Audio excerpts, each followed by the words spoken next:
দেখো, লালকেল্লা সংলগ্ন পার্কিং এ এই গাড়িটি দীর্ঘক্ষণ ধরে দাঁড়িয়েছিল। গাড়ির ভেতরে দুজন ব্যক্তি ছিল এবং তারা গাড়ি থেকে নামছিলও না এবং গাড়ি সেই জায়গা থেকে সরছিল না।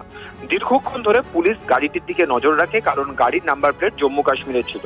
তারপরেই পুলিশ এই ব্যক্তির সঙ্গে কথা বলে, জানা যায় যে সে পুলওয়ামার বাসিন্দা এবং নিজেকে সে এনআইএ এর অফিসার হিসেবে পরিচয় দেয়।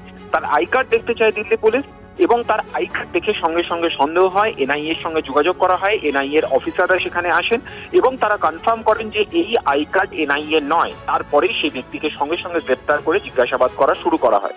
তো তার পরবর্তী ক্ষেত্রে জানা যায় যে এই ব্যক্তি তিনি পুলওয়ামার বাসিন্দা। তার সঙ্গে সরাসরিভাবে সন্ত্রাসবাদের কোনো যোগ না থাকলেও সে ফিনান্সিয়াল ফ্রডে যুক্ত। সে এই এনআইএ এর আই কার্ড দেখিয়ে বহু মানুষকে বোকা বানিয়েছে এবং তাদের থেকে টাকা হাতিয়েছে।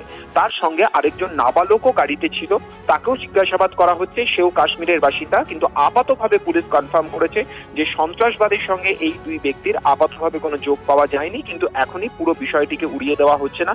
দিল্লি পুলিশের স্পেশাল সেল, এনআইএ এবং আইবি একযোগে এই ব্যক্তির জেরা করছে এবং তার ব্যাকগ্রাউন্ড খতিয়ে দেখছে। জ্যোতির্ময়, অনেক ধন্যবাদ।